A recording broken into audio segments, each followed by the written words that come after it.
I'm now going to give just a couple of brief introductory remarks, and then I'll begin introducing each of the panelists right before their remarks.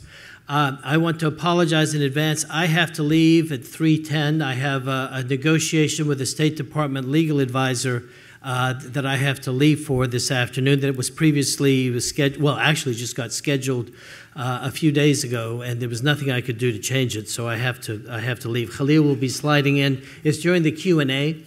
So Khalil will be sliding in to take over for me. On this question of democratization, I spoke at the Doha Forum over 10 years ago. And on the panel with me was the late Clovis Maqsood and Saad Ibrahim. My topic was the role of an independent judiciary in a democracy. I'm a lawyer. I'm a former Solicitor of Labor of the United States, the first Palestinian American nominated by a president, confirmed by the Senate in the history of the United States. So an independent judiciary is very important to me and to my notions of what a democracy means. It seems to me in the 10 years since that panel, or 11 years, we've not seen much development on an independent judiciary in our part of the world. And I think that if we were to see developments in that regard, that we would begin to see developments on democracy, which we've not seen very much. But back in 2005 or so, when we gave that panel presentation at the Doha Forum, the UNDP report had just been written. People were hopeful and optimistic. Democracy movements, though fledgling, were beginning to take root in the MENA region. In January of that year, I traveled to Palestine as an official observer of the elections with then Senator Biden and then Senator Sununu as an observer of the presidential elections of Abu Mazen.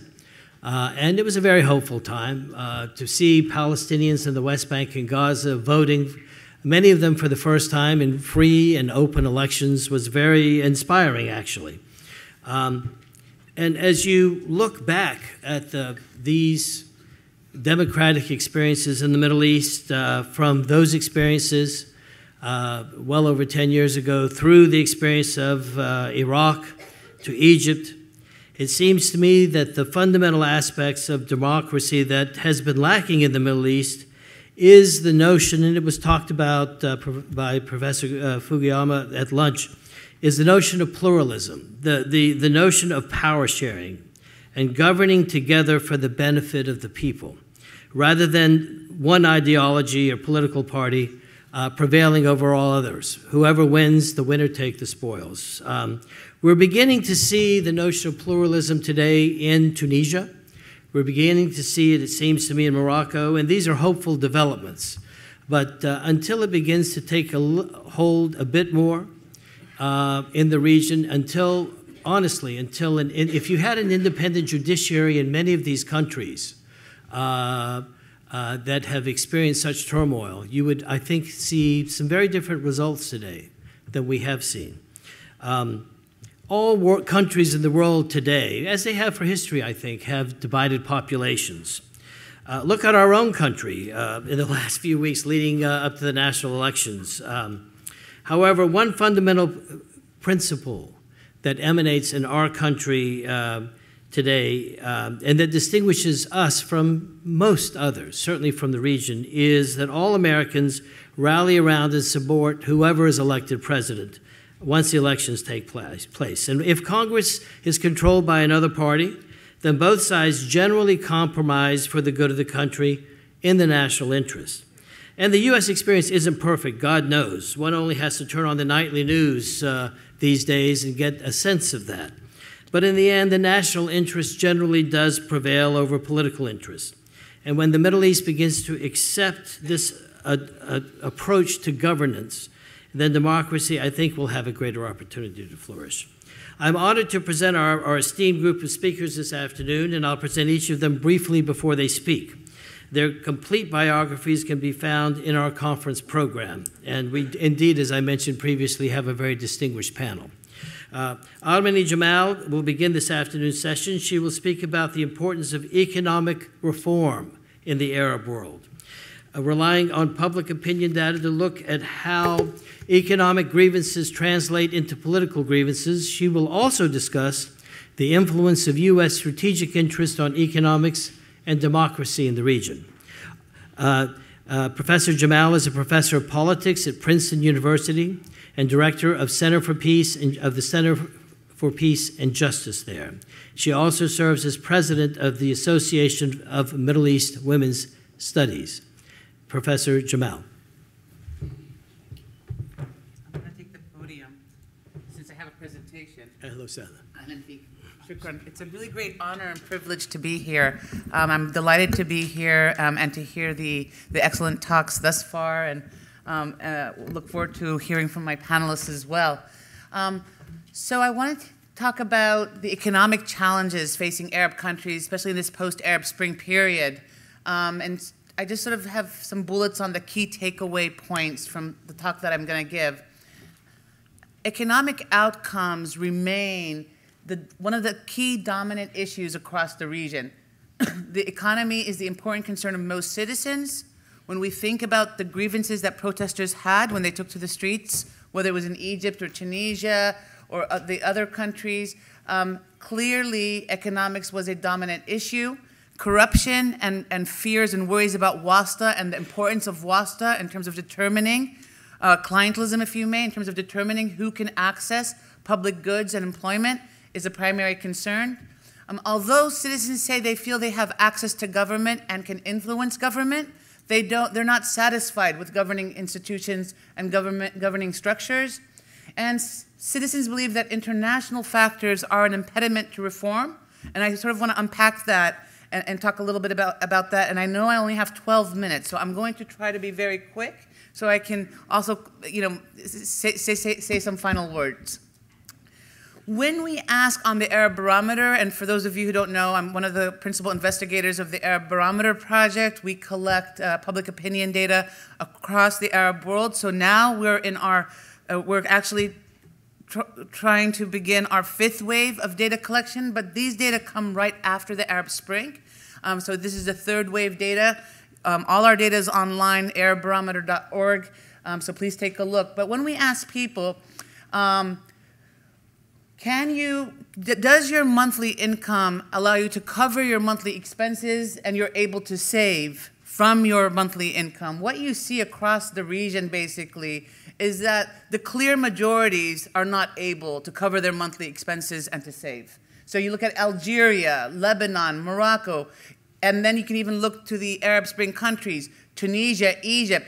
Only about 28% in each of these 2 countries were able to say that they can cover their monthly expenses. This means roughly 72%, 3/4 almost, are not able to cover their monthly expenses. When we think about the economy being a dominant concern for citizens, what we're doing here is we're comparing the 2nd wave data with the 3rd wave. The 2nd wave was administered in 2010. The 3rd wave was administered in 2012, right after the Arab Spring. And again, so of the people who say the economy is one of the key important challenges facing their country, you'll see that like in a country like Tunisia, while 70% said this in 2010, by 2012, 89% were saying that the economy was an important concern. So that's a 19% difference. Lebanon, a similar trend. Almost in all the Arab countries except for Yemen, which already was at a bad starting point, almost all in all Arab countries, the economic situation became a much more dominant concern for citizens across the region.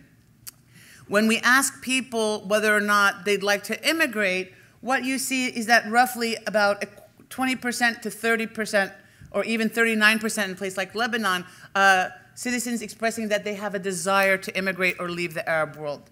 What's more problematic, for my opinion, is that if we break this down demographically by age, you'll see that it's the youth population that wants to leave. And this results also in the growing Arab brain drain that the region is confronting. When we think about research and development, building human capital and knowledge in the Arab world, what you see is that the vast majority of high-skill individuals have actually left the Arab world. This was captured early on in the UNDP Arab Human Development Reports, but it's a trend that has continued. So what we see here is that for example, again, a country like Algeria, over 50% of its youth population would like to immigrate. Take a place like Palestine, 40% of its youth population would like to immigrate. Egypt, Tunisia, 44%. So that there's these heavy demands for some kind of safety valve, if you may, or escape because of the harsh economic situation. It's no coincidence that this is the youth bulge that hasn't been able to adequately find labor and employment opportunities across the region. We see that education levels have increased in the Arab world, but the labor market has not adjusted to absorb this new educated youth sector. When we think about the protests, and again, just looking at protests versus non-protests, in terms of who protested in the Arab Spring, by and large, the protesters are also the same segments of the population that said that they wanted to immigrate for political and economic reasons. So again, take Egypt, 45% of the protesters said they would want to immigrate for economic and political reasons, compared to 20% of non-protesters. So again, a lot of the grievances structuring who was out protesting have to do with the economic and political realities undermining or underlying the region. Is there corruption within the state? Vast majorities clearly say yes. Lebanon, about 80, almost 96% say yes. Tunisia, about 67%. For all the talk about Tunisia being the democratic poster child, you look at this chart with even 67% saying that corruption is a major problem. It's still problematic. And again, there are a lot of economic grievances in Tunisia as well. And again, protesters are more likely than non-protesters, except in Palestine, to say that their governments are corrupt, right? Again, Tunisia, 80% of the protesters versus 65% of the non-protesters indicated that their governments were corrupt. Similarly, there are concerns about WASTA, that WASTA abounds, that, you know, is it possible to, or the percent of people who say that you need to use WASTA to obtain a job, you'll see that almost over 70% in all the countries say they don't feel that they can get a job without seeking WASTA or a clientelistic channel. Again, this is the idea that also feeds into especially youth grievances, where they don't believe that merit results in placement into the labor market, or at least merit alone does not.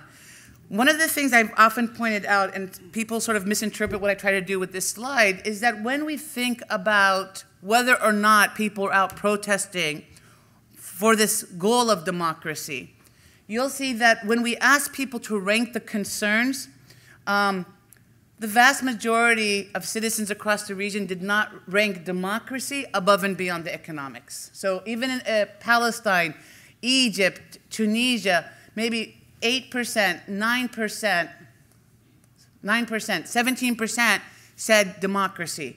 The number one concern was economics.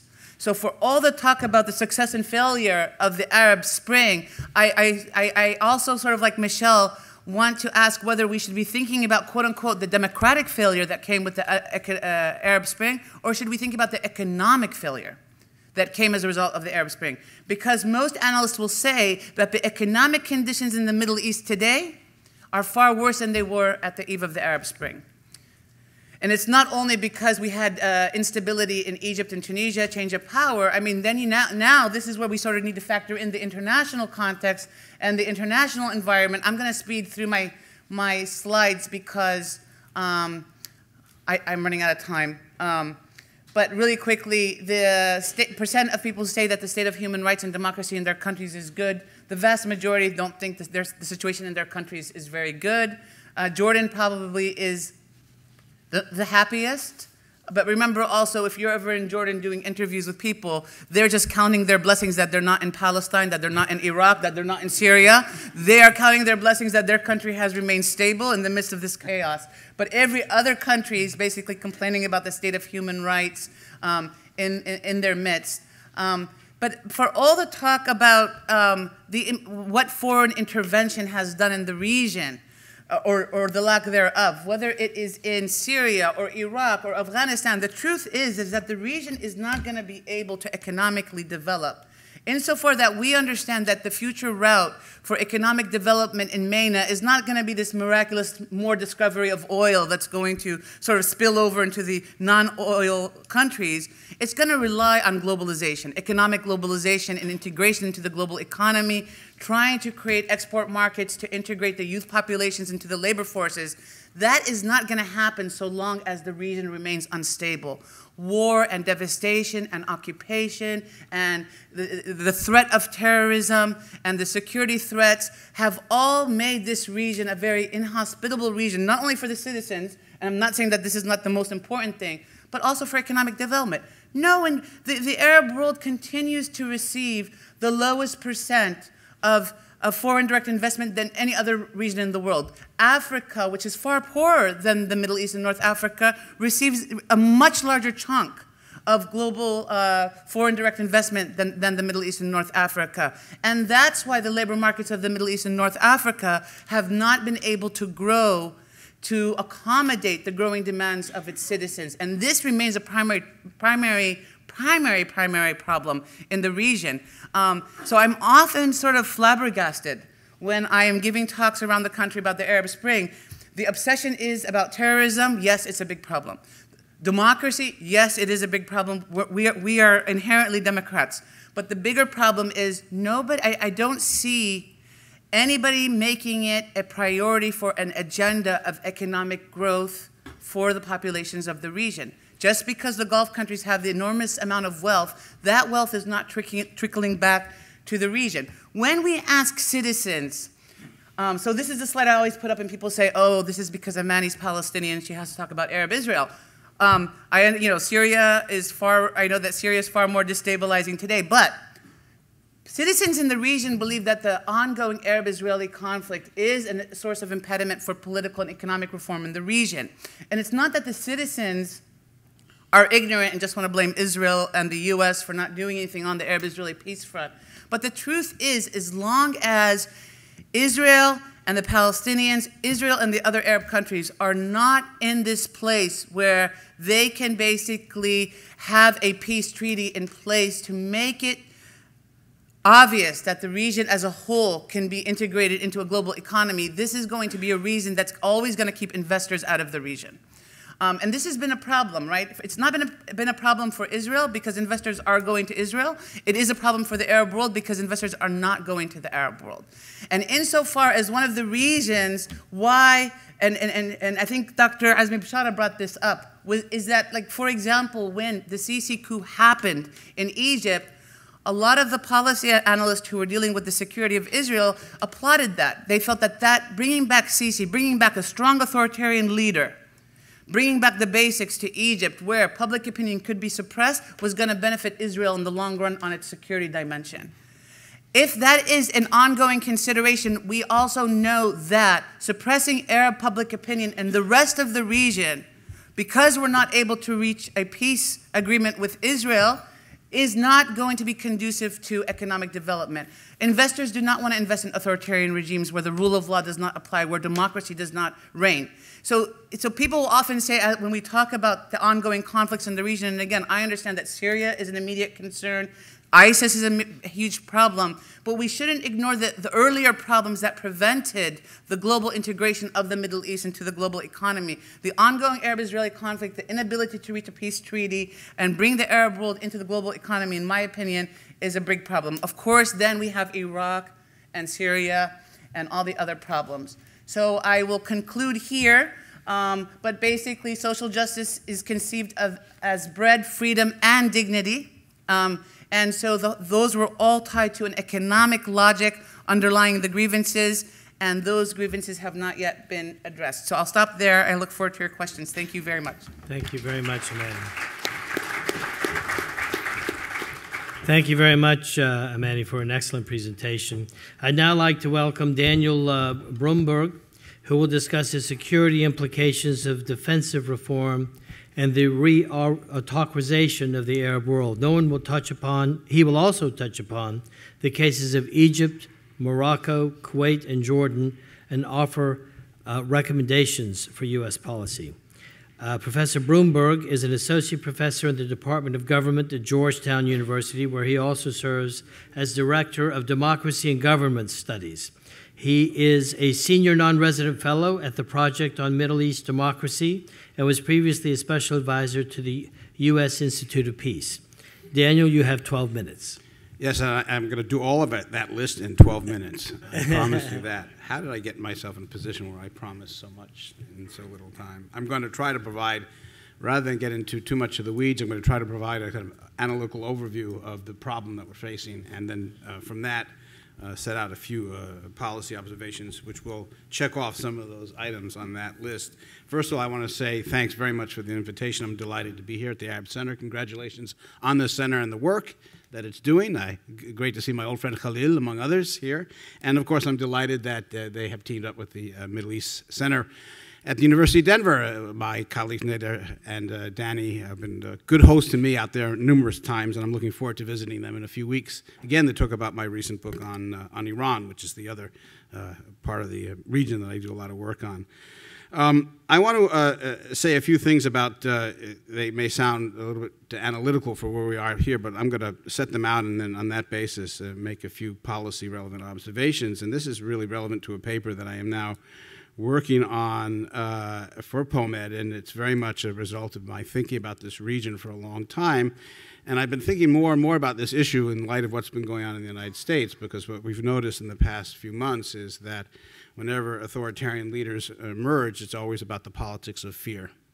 And it's always about the politics of organizing your base against the supposed encroachment of other groups. And in many respects, the persistence of autocracy in the Arab world, which interests me much more than the question of the absence of democracy, but the mechanics of authoritarianism, I think, is the first thing we have to think about.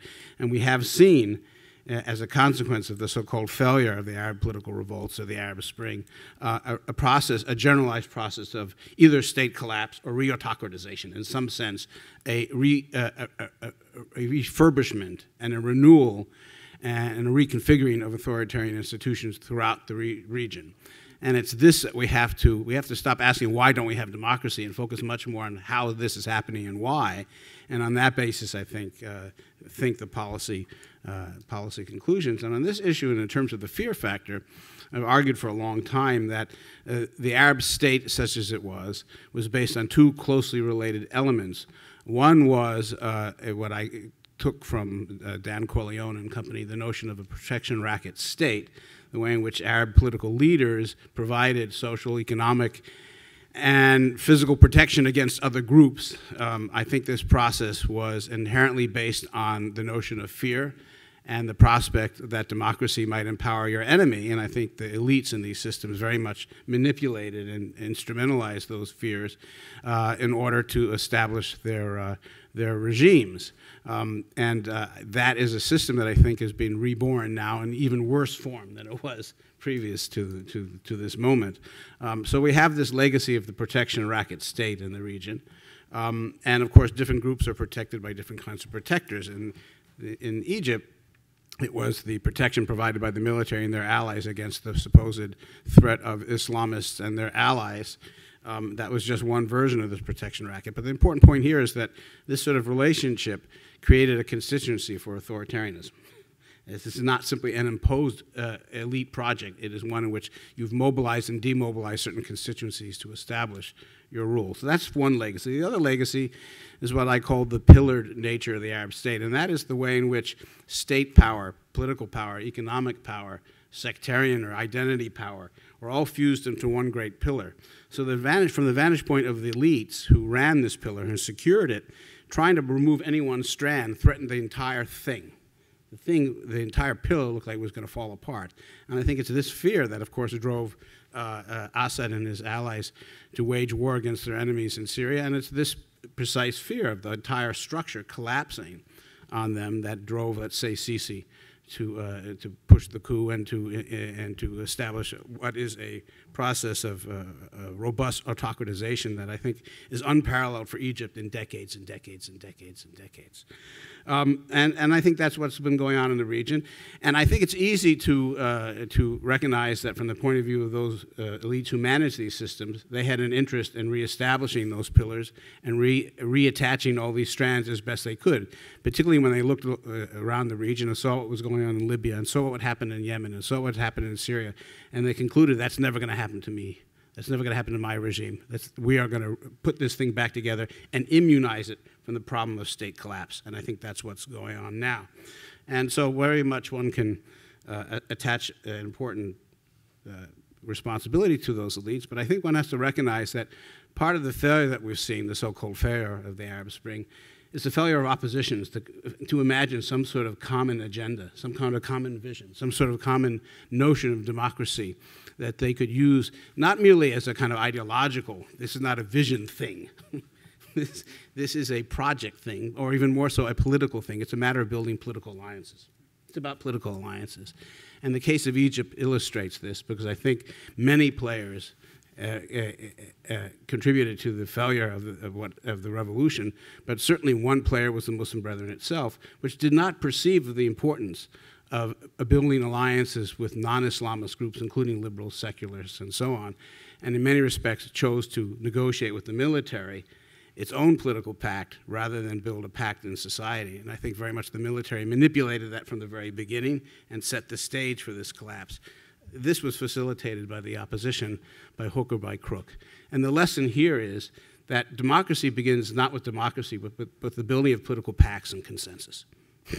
You have to have consensus. And the process of building consensus is not the same thing as building democracy. In fact, in many respects, elements of it are not democratic. But unless these groups that previously were played one against the other by these regimes in a divide and rule strategy that was elemental to the protection racket state, unless they can see themselves beyond this struggle and build a common vision of democracy, we can't talk about the prospects. There are many other aspects, including economic. I'm going to mention that in a moment. But that elemental failure of oppositions to talk to themselves rather than to these collapsing states or these states was, I think, a huge legacy that has to be addressed. And that really requires, I think, a lot of deep thinking among those who are part of these movements. And they have to reconsider and take a deep, close look at their own actions and evaluate how they got to where they got. We can't, there's all this U.S. democracy promotions. I'm for it. I've been involved in it for more than 20 years. But there's an element that's profoundly needed, and that's self-introspection. It's looking at your own role in this and coming up with some sort of evaluation. And I think that's as important for Egypt as other countries. Obviously, the only country in the Middle East or the Arab world where this effort at building pacts was successful was Tunisia. And I think that we can talk about why, but I think that the Tunisian example, it's not a model really, but it's certainly a case of a success, should remind us of how important it is for oppositions to see beyond their own ideological, sectarian, or social and economic divisions and build a common agenda and common alliance. Without that, it's going to be very hard. That's fine, thanks, to create an effective transition at all. And that's the big failure, as far as I'm concerned, of the so-called Arab Spring.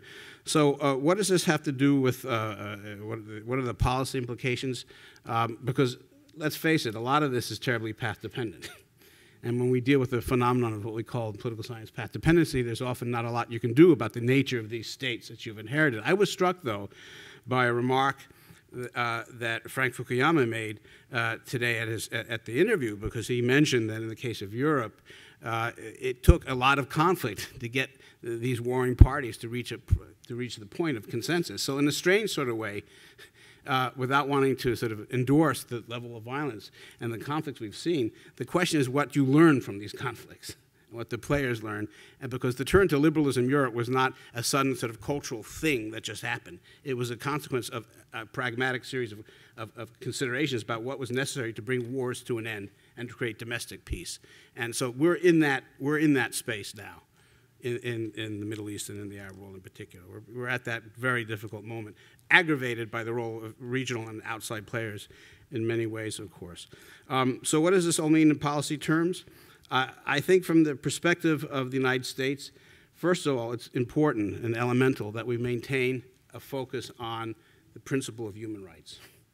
I mean, it's a plain and simple message that we cannot, but it has to be heard from the highest level down, that when we have a government such as the one we have now in Egypt, and the president of Egypt engages in these policies, we don't praise him as a Democrat.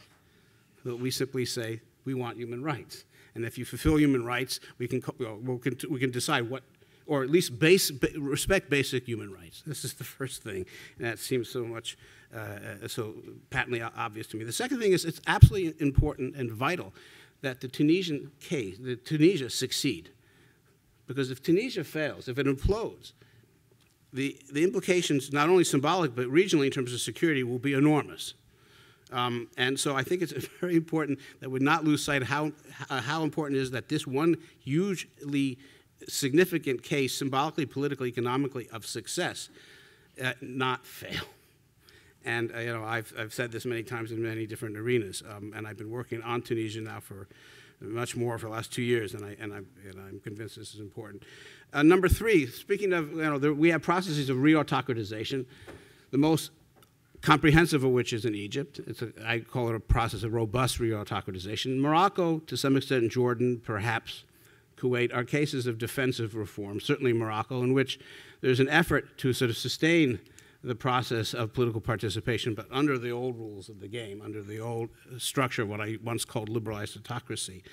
This is a very mixed bag, and depending on how you see it, you can make the argument that Morocco has made progress, or you can make the opposite argument. And you hear them both from experts in Morocco who know a lot more than I do. But I do think that one has to recognize that there are levers and opportunities there to encourage Morocco to maintain some level of political participation. We've just had an election there. Participation was down. But nevertheless, it remains a country which has maintained the state and its institutions, maintain some sort of level of process of political participation, has Islamist parties included, not excluded, and I think Morocco is an important case that requires and merits support and encouragement.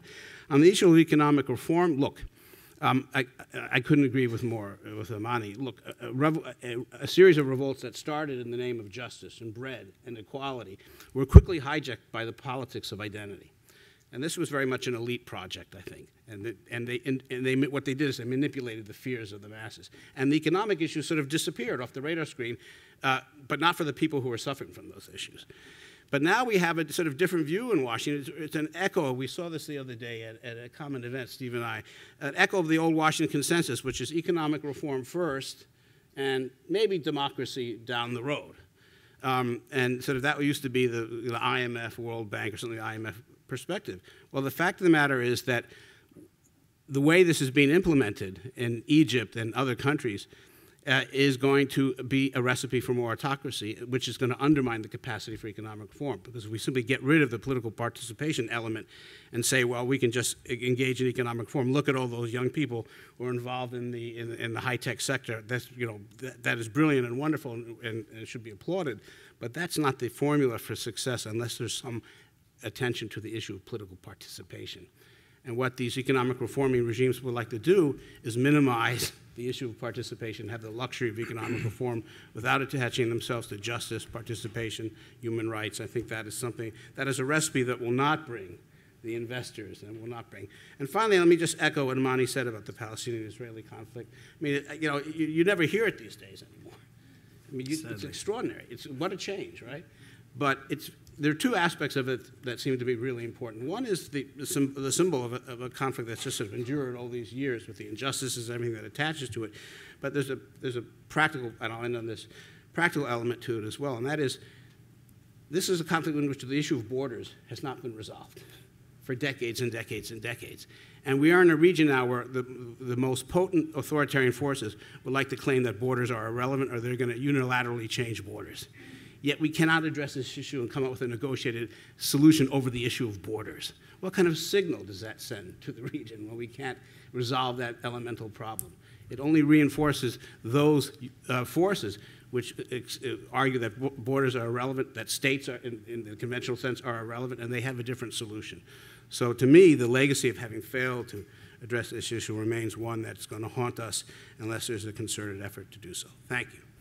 Thank you, Daniel. Thank you, Daniel. Our next speaker is Marwan Kabalan, who will offer a critical analysis of U.S. policy toward the Arab Spring.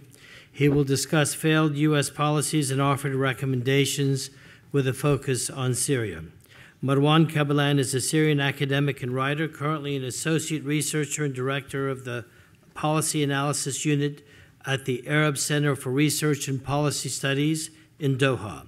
He's also a member of the editorial board of Siyasat Arabiya Journal.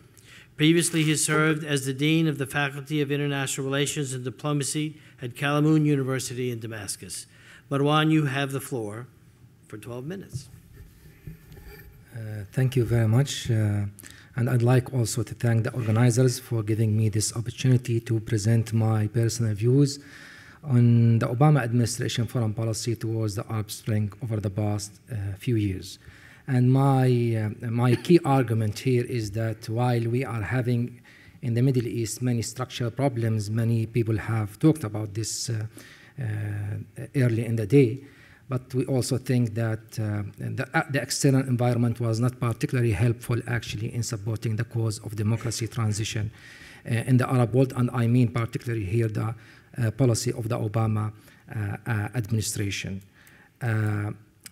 I believe that the Arab world in particular did not have or receive the support which Eastern European countries received following the end of the Cold War and the collapse of the Soviet Union concerning the transition to democracy. We have complained a lot actually at that time that the Arab world may have missed the opportunity of democratic transition to democracy. But when democracy knocked on the door of the Arab world, or was on the doorstep of the Arab world, actually, there was not real.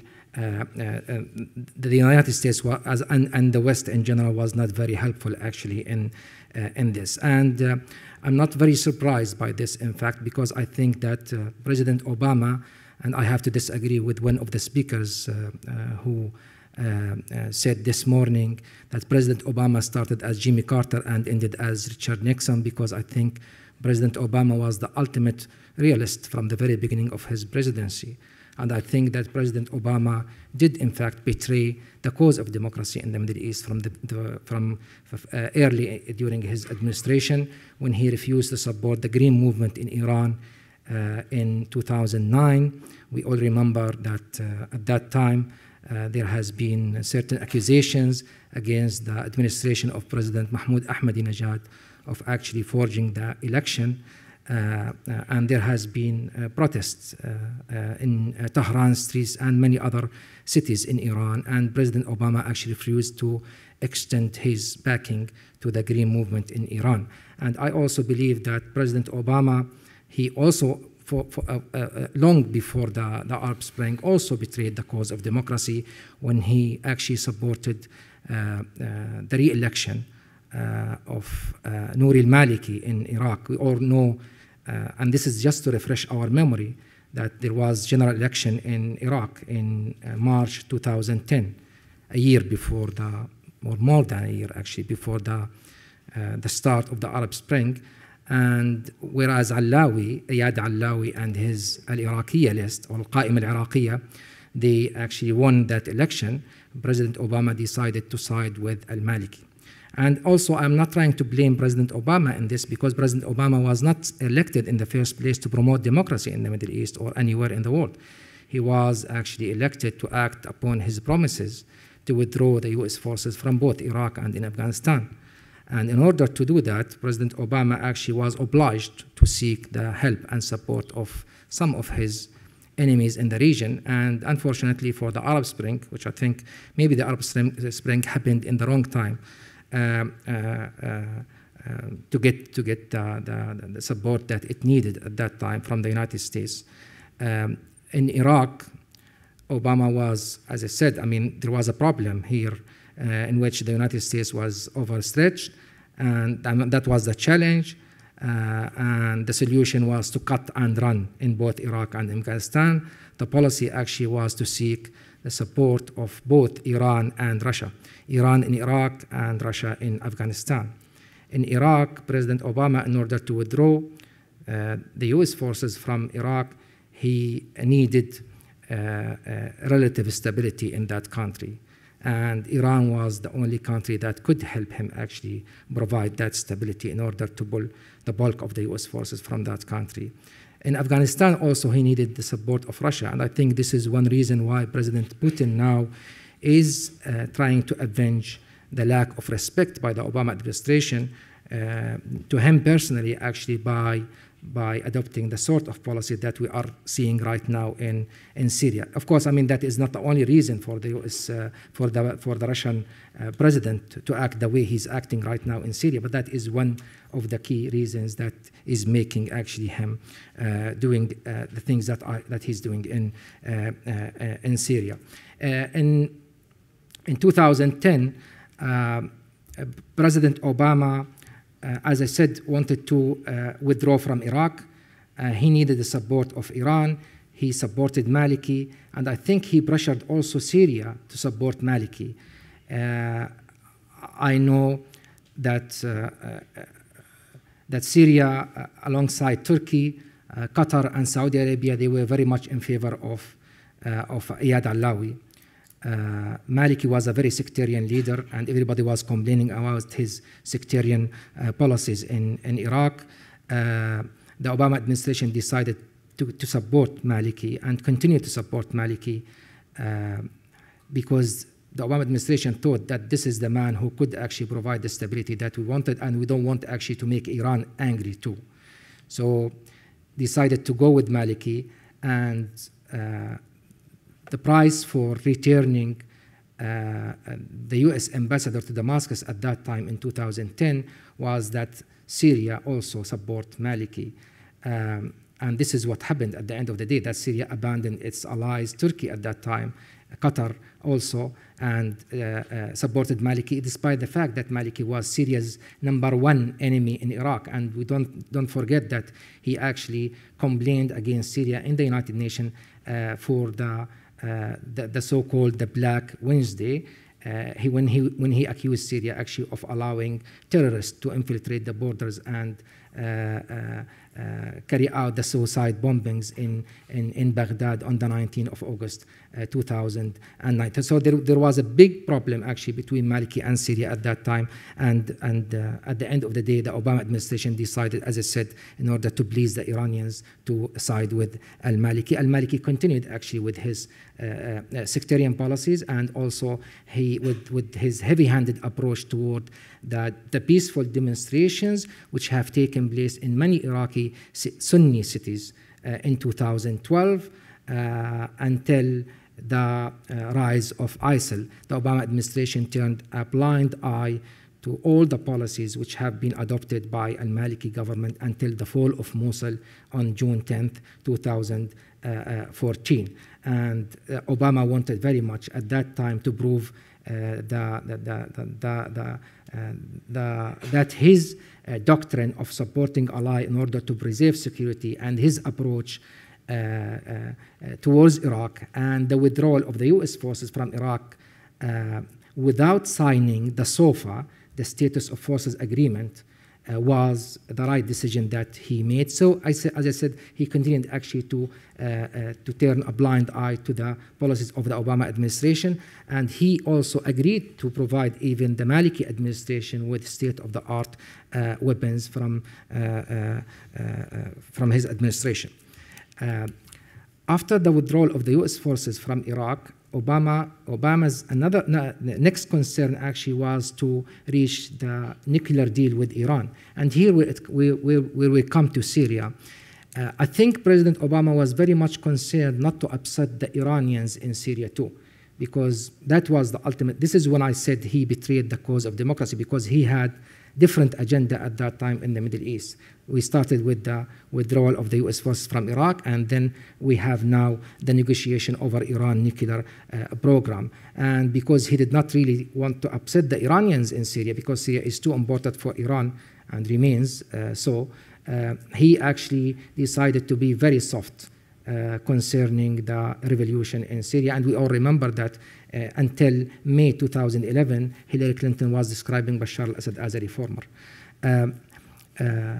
So I also think that when President Obama decided to back off and retreat from actually using force against the Syrian regime when it used chemical weapons in August 2013, that was also, in my opinion, related to the negotiation with Iran over the nuclear program, because just a month after that, I mean, the interim deal was declared between, or to be more precise, it was November 2013, the interim agreement between Iran and the United States was announced, and we all knew at that time that there was secret negotiations between the United States and Iran hosted by Oman. I know that I have very little time actually meant for me to elaborate on that, but what I wanted to say in the next 2 minutes, that what are the end results of not supporting democracy in the Arab world and dealing with democracy as a side cause for the Obama administration. There are many results. I think the Obama administration just got exactly the opposite what it wanted to get in the Middle East in the first place. Now, we all know that Obama administration, Osama bin Laden was killed in May 2011. Today, we ended up having al-Baghdadi, much worse than Obama. We ended having ISIL, much worse than Al-Qaeda. President Obama, in the early months of his presidency, he visited the region seeking more friends and allies. He visited Cairo, he visited Istanbul to reach out to the Islamic world and improve relations with the Arab and the Muslim world after the tension, which was in fact the key title of the relationship between the Arab world and the Bush administration before that. But now we ended up with the United States having almost no friends whatsoever in the Middle East. In fact, today we are having two key allies of the United States turning to Russia. That is Turkey and Egypt. And we are leaving actually the Arab Gulf states wondering about U.S. foreign policy and the importance of trying to have perhaps or think of more allies rather than completely relying on security assurances by the United States. And finally, if the idea of the Obama administration was to win Iran, I don't think that President Obama did manage to win Iran, because Iran is also today is considered a very, very close ally to the Russians. So I think also we have less hope for democracy today than we had when President Obama came to power in 2019. We have today more failed states in the Middle East than we had in 2009. And we have today more refugees, more terrorists, and indeed more jihadists than we had when President Obama started his presidency in 2019. Finally, I hear today that Tunisia is perhaps the most successful model of democracy transition in the Middle East, but now I feel like Tunisia is also being left alone to deal with its many problems. So my fear is that this model, successful model of democracy transition, if it's left to struggle with its internal, with its economic problems, I don't see how this model is going to also succeed. I see it as another failure, and that is because of the lack of support by the United States and the West in general. That is everything I want to say. Thank you very much. Thank you, Marwan. I'd like to now introduce Radwan Ziadeh, who will provide a specialized analysis of U.S. policy towards Syria. Radwan Ziadeh is a senior Middle East analyst at the Arab Center in Washington, D.C., and the co-founder and executive director of the Syria Center for Political and Strategic Studies, also in Washington. He's also the director of the Damascus Center for Human Rights Studies in Syria. Ziadeh has offered more than 20 books. Radwan, the next 12 minutes are yours. Thank you very much. Lena in the morning and Marwan actually cover a lot of the history of the conflict in Syria. This is why my focus, 12 minutes, actually will focus on what's the next U.S. president can do to tragedy of our times. I'm not sure actually any next president will inherit different conflict in Syria. If any early intervention or only actually leadership in 2011, 2012, still we handle something called transition. Later on, we'll handle something in 2014 and 15, maybe handle semi-like civil war. But now actually in total humanitarian crisis. And that's beyond any US president or any actually one can do alone for a country, a very divided country, too many international and too many regional players. And beyond that, the Syrian national identity has been lost. There is nothing in common between the camps who are still supporting Bashar Assad and the total majority of the Syrian people and opposition. This is why any US president actually has to play or contribute in a notion of nation building in Syria. Even this is something actually most of the Washingtonian policymakers, they don't like, but it's a reality of the inactions of the US policy in Syria created such a very difficult situation in. The first point that it's good that Syria in the center of the debate right now in the U.S. Election year, and from the last debate between Trump and Clinton, we see the contrast between very understandable and very informative policy that Clinton about what's happened in Syria and what the U.S. policy should be, and very scary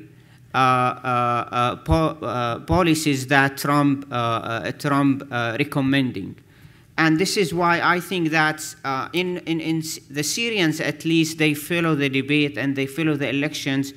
But it's because very not only important, but it's crucial for them in the future. It's not like other Arab nations, Tunisia. It's more about economic support, what the next president can offer, or what's maybe Egypt, they can go along with the Sisi or not. No, it's for the Syrians, it's a matter of life or death.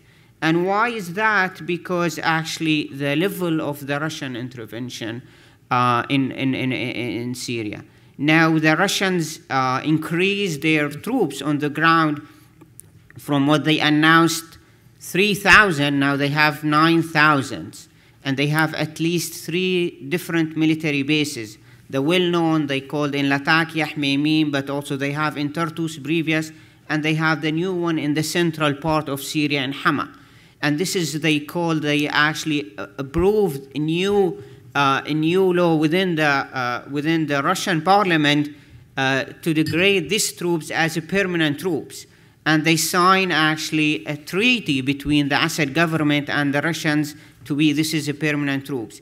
This is why the opposition, they start talking about something called the Russian occupation of Syria. The second, that's the announcement of Russia. That's coincident or maybe planned along with the new policy on the ground in Syria. I call it, it's a very, very alarming in the level. The first one, the indiscriminate shelling and the deliberate targeting of the hospitals and in humanitarian convoys and what's happened in Aleppo. Of course, the Assad government carried out that before in different parts in Syria, but now see the Russians, they contributing into that in the highest level. In the new type of missiles they used in Aleppo, they never been used since the World War II, as many observers. And the second issue, the displacement carried out in Daraya. Daraya is my hometown. The population of Daraya before 2011 is 250,000. Now the total population has been displaced and been enforced to leave. The 8,000 who's been left in the city after the 4 years of siege and the bombarding, now enforced to leave into Aleppo, into Idlib. And now today we just heard that the same agreement has been applied into Hama and Qudsiyya. This is actually 2 areas in Damascus suburbs. The same type of agreement. You have kneel or actually accept the deal. That's the whole population in Hama and Qudsiyya, or what's what left from the cities after the years of siege, that's moved into Idlib. Would that mean the Assad government and the Russians, they will put all the opposition in the city of Idlib?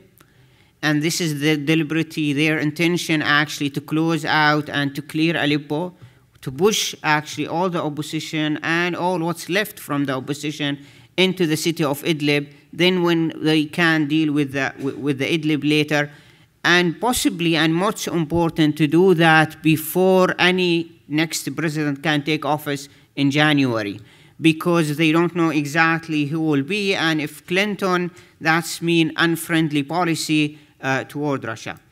The second issue, which is really important, that the Obama administration have to recognize that their policies in Syria, it's failed. Until now, actually, their focus in the last 2 or 3 years, they keep repeating that we have to work with the Russians to get along in Syria.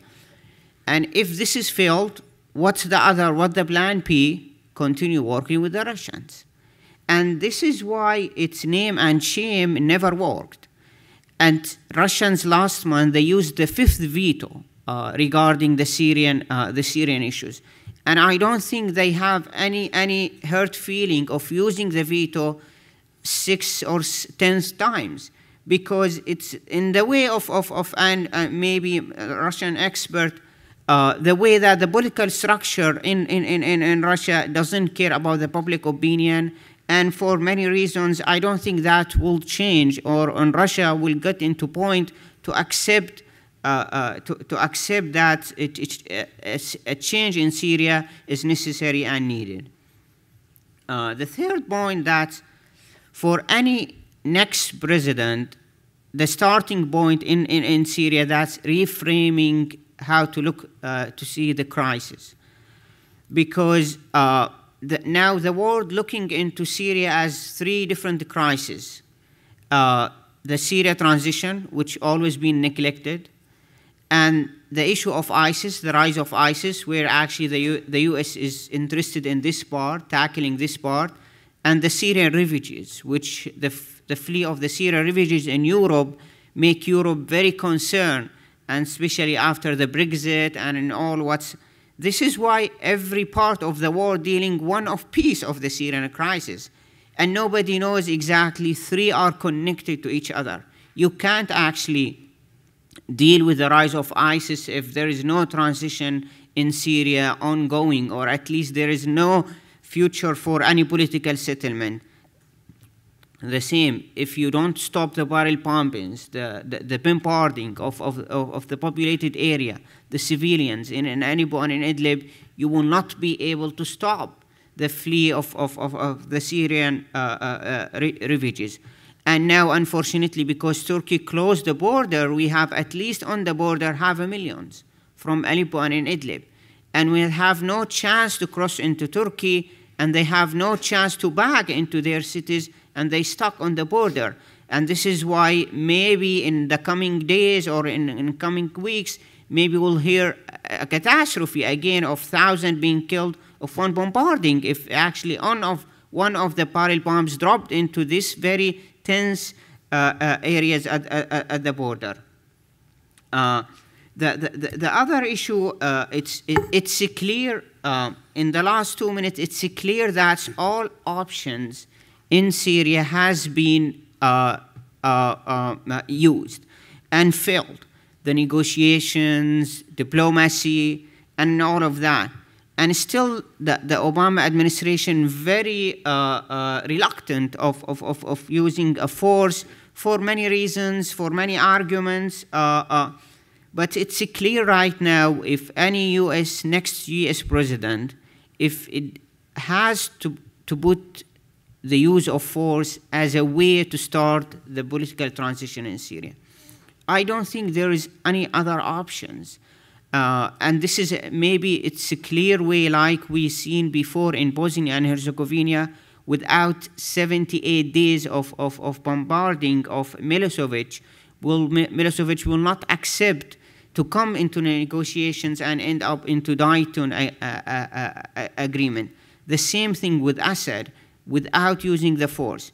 If this is still technically possible with the Russian intervention, if we look of all the actually interviews done by Petraeus or Danford, other actually central commands, chief of central of U.S. commands, all of them actually, they said that technically still the U.S. can apply the no-fly zone with the Russian intervention.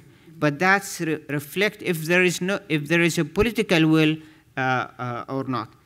Of course, the no-fly zone, I think it's this is the only way to save the civilians in Syria, because 80% of casualties and the civilians killed in Syria, by calculations, it's coming from barrel bombs from the Assad government. Of course, the enforcing the no-fly zone requires too many things on the ground. And I think because still this is possible, because still the U.S. has the much regional support different than Russia.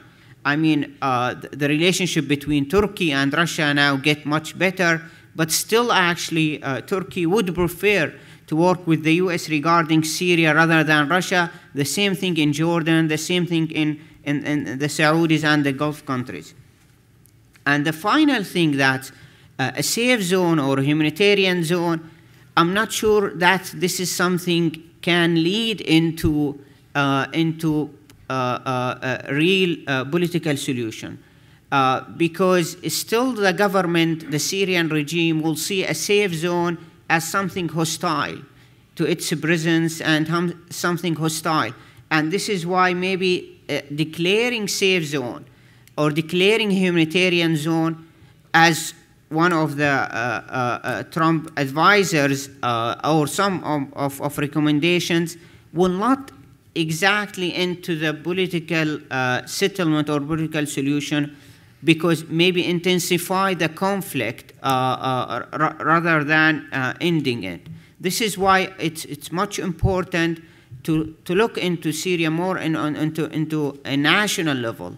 That's enforcing the no-fly zone. It's much important that for the Assad government to understand that there is no other options, and they have to come into realization that the transition has to start in Syria. Thank you. Thank you, Radwan. Thank you, Radwan. Our final speaker for the afternoon is Stephen McInerney, who will discuss the shortcomings of U.S. policy in the region, talk about the challenges for the next U.S. administration in supporting Arab democracies, and provide U.S. policy recommendations. Stephen McInerney is the Executive Director of the Project on Middle East Democracy, previously serving as Advocacy Director from 2007 to 2010. He has spoken on Middle East affairs on numerous media outlets, including BBC, MSNBC, and Al Jazeera. Since I have to leave and Khalil will be coming up here to handle the Q&A, I wanted to thank all the speakers personally, and to say they did an amazing job of cramming an amazing amount of substance in just 12 minutes each. We could have easily done 30 minutes each on this level of substance that they tried to grapple with. And I see from the number of questions that a number of you are presenting that the Q&A sessions will be very substantive. So thank you each very much. And thank you all for being here today. Steve, you have 12 minutes. Okay. Thanks very much. And I'll try to do as well as the others have done in getting through a lot in a limited amount of time. I'd like to thank the Arab Center for putting on this conference and congratulate you all on an excellent conference, excellent day, and thank you for inviting me to give my thoughts. And I look forward, and our organization also looks forward to working with you all at the Arab Center moving forward. I'm going to try to focus on, as was said, sort of some recommendations for the next administration, which in order to arrive at kind of inevitably have to assess and look at how this administration has done. And I'm going to be focusing on what this administration has or hasn't done to support Arab democracy and what's been effective and what hasn't, and what the next administration can do. And before getting into that, let me just say a few words briefly about whether and why the U.S. should even be supporting Arab democracy or supporting democratic principles in the Middle East and North Africa. And unsurprisingly, given my position and our organization, I do very strongly believe that one of the absolute top priorities for the United States policy in the Arab world should be helping the people of that region get to the point where they have governments that respect the rights of their citizens, that they have democratic governments accountable to their citizens, and democratic institutions that encourage the political participation and engagement of their citizens. And to be clear, I don't think that this should be a U.S. policy priority because I believe that the United States should be altruistic or that the United States government should care more about the rights of Arab citizens than it should care about the security of its own citizens, of U.S. citizens and U.S. interests. I don't believe that at all. But on the contrary, I strongly believe that there's nothing that would be better for U.S. interests in the Middle East and North Africa than the emergence of transparent, accountable, democratic governments across the region. And the longer that I work in this field, the more time I spend both in the Middle East and in Washington, the clearer to me that statement is, and also sort of the more perplexing it is to me that I think most people in our field in Washington don't agree with that. I think that a very common prevailing view in the foreign policy community here in Washington is that support for democratic principles in the Middle East is somehow at odds with U.S. Security interests in the region. So, I believe the opposite is true.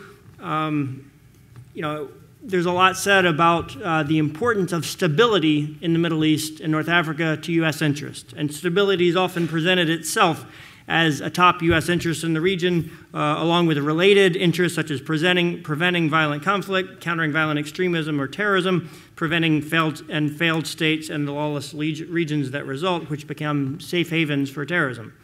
And my view is that the only sustainable way to have stability in any region, including in the Middle East and North Africa, is to have stable democratic governments. I believe that repressive, closed authoritarian governments are inherently unstable. And I believe that for a long time, and our organization has. But I think in 2011, this was rather dramatically proven to be correct. I think that the U.S. policy approach in the region for decades has been to try to pursue stability by working closely with repressive governments in the hopes that they could bring stability. And what we saw overnight in 2011 was several of those so-called bringers of stability, fall and be overthrown because they could not meet the demands, political or economic demands of their citizens. So, as far as what can and should be done by the U.S. to support democracy in the Middle East and North Africa, across the Arab world, I think the most important first step is acknowledging that it wants to and meaning it. I don't think that the U.S. is going to be supportive or in any way helpful to democracy in the Middle East and North Africa by accident. The status quo policy is very much the opposite. The status quo policy has been decades of support for repressive governments, and we have seen successive U.S. political leaders at least superficially acknowledge these facts that I'm describing. We saw President Bush and Secretary Rice in 2004 and 2005 give speeches in which they acknowledged that the U.S. Had achieved neither stability nor democracy and freedom in the region by this approach, and promised a different approach, but didn't really deliver in any effective or meaningful way. During this administration, also, we've seen speeches. President Obama, in June of 2009, went to Cairo and gave a speech in which many of his main points were focusing on points of the importance of democracy, human dignity, rights and freedoms, including for women. Even more clearly, in May of 2011, following the uprisings, President Obama gave a dramatic speech in which he clearly kind of declared a rhetorical commitment to this idea. And he said that support for democratic principles is not, quote, is not a secondary interest, but rather he described support for American support for democratic principles in the Middle East and North Africa as, quote, a top priority that must be translated into concrete actions and supported by all of the diplomatic, economic, and strategic tools at our disposal. And I think that, is exactly the right thing that needs to be said, but it must be meant in a way that it simply has not been by this administration. And hopefully, again, in the future, there will be U.S. leaders, presidents or other political leaders who will come to this conclusion and will be more committed to carrying it out. And describing support for democratic principles as a top priority that must be translated into concrete actions and supported by all of the diplomatic, economic, and strategic tools at our disposal, that is a dramatic break from policy in the past. And if the president believes that, carrying it out is going to require significant effort beyond just saying it. And unfortunately, I think really from this administration, we didn't see much beyond occasional rhetorical declaration of support. I'm going to move on and kind of give some recommendations for what I think the next administration can do, and I'll focus on 4 main themes. The first is consistent messaging on principles of human rights and democracy. The second is a willingness to take actions, bold actions, serious actions, including actions to encourage non-democratic governments, especially those non-democratic governments with whom the U.S. has close and friendly relationships, to take meaningful steps regarding human rights and political reform.